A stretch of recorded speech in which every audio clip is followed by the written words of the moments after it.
Mamadou left Africa carrying one worn suitcase, a few dollars, and a promise to return one day and give his family a better life. At the airport, his mother held his hands, prayed for his protection, and watched tearfully as her only son walked toward the departure gate.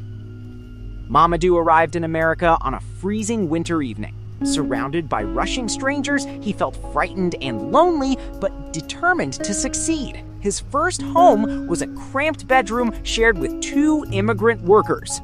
He placed his suitcase beside a thin mattress and accepted his difficult new reality. Before sunrise, Mamadou rode an old bicycle through cold rain, delivering food while the city's comfortable residents remained asleep inside their warm homes. Every afternoon, he repaired cars inside a noisy Atlanta garage. His uniform became covered in oil, but he never allowed exhaustion to stop him. At night, Mamadou cleaned empty offices. Looking through the windows at Atlanta's skyline, he promised himself that his suffering would not be wasted. He carefully saved every dollar and refused unnecessary comforts. Every bill placed inside his envelope represented another step toward independence and a secure future. Whenever his mother called, Mamadou hid his exhaustion behind a smile. He assured her everything was fine, even when life felt almost unbearable. 7 years later, his sacrifices finally produced results. Mamadou opened his own modest automobile garage and proudly became an independent business owner. Mamadou now had a comfortable apartment, but it remained painfully quiet. Every evening, the empty chair across from him reminded him of his loneliness. During a visit home, his family welcomed him like a hero. Mamadou hoped to return to America with something more valuable, a loving wife. At a colorful clothing market, Mamadou noticed Aïssatou helping an elderly customer. Her elegance, patience, and warm smile immediately captured his attention. Mamadou asked Aïssatou to help him select a dress for his mother. When their hands touched, they laughed, and an unexpected connection began. They began walking together and sharing their dreams. Aïssatou wanted an international clothing business, while Mamadou dreamed of building a peaceful family. Mamadou told her he wanted a partner, not a perfect woman. Aïssatou promised she wanted his love and had no interest in America. That night, Aïssatou received a message from her former fiancé, Karim. She quickly hid the phone, protecting a secret Mamadou knew nothing about. Mamadou formally visited Aïssatou's family. Both families approved their relationship, celebrating what appeared to be a sincere and promising union. In a beautiful garden, Mamadou knelt and offered Aïssatou a ring. She accepted with tears while their families applauded around the happy couple. Mamadou paid for the clothing, food, decorations, and music. He spent much of his savings to give Aïssatou an unforgettable wedding. Their wedding overflowed with music, dancing, and colorful traditions. Mamadou believed he had finally found the woman with whom he would grow old. During the celebration, Aïssatou secretly checked a message from Karim beneath the table. When Mamadou approached, she hid her phone and embraced him. Months later, Aïssatou received her American visa. She cried in Mamadou's arms, but her eyes remained fixed on the document behind his shoulder. Before departing, Aïssatou held Mamadou's face and promised never to disappoint him. His mother watched silently, sensing something she could not explain. When they arrived in Atlanta, Mamadou proudly showed Aïssatou the illuminated city. She recorded everything, amazed that her American dream had finally begun. Mamadou surprised her with a beautifully decorated apartment filled with flowers and wedding photographs. Aïssatou hugged him, appearing grateful and deeply in love. During their first months together, they cooked, danced, and laughed inside their new home.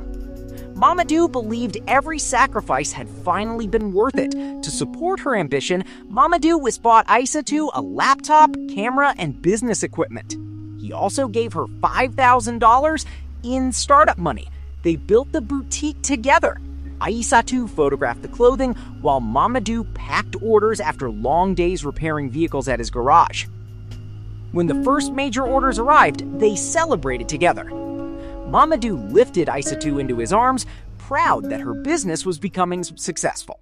While Mamadou slept, Aïssatou secretly called Karim from the balcony. Her affectionate smile revealed that their forbidden relationship had never truly ended.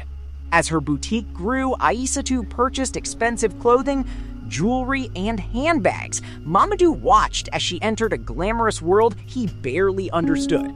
Before filming her fashion videos, Aïssatou removed her wedding ring and hid it inside a drawer, presenting herself online as an unmarried woman. When Mamadou questioned her bare hand, Aïssatou claimed her customers did not need to know about her private life.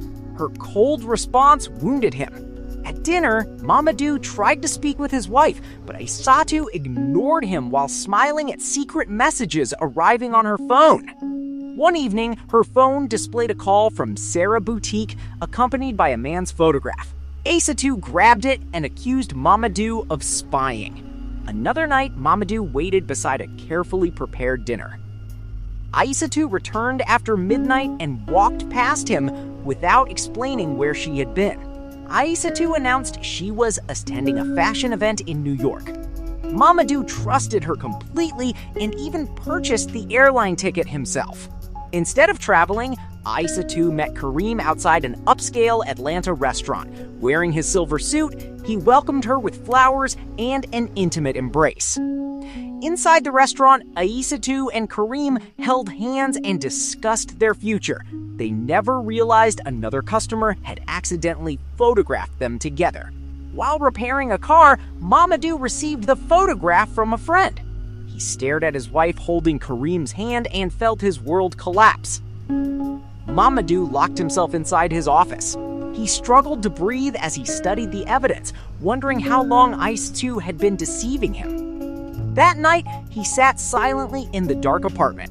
The photograph rested on the table while the clock moved slowly toward midnight. Aïssatou entered carrying her suitcase and pretended to be exhausted. She described imaginary meetings in New York, while Mamadou calmly listened to every lie. Without raising his voice, Mamadou pushed the restaurant photograph toward her.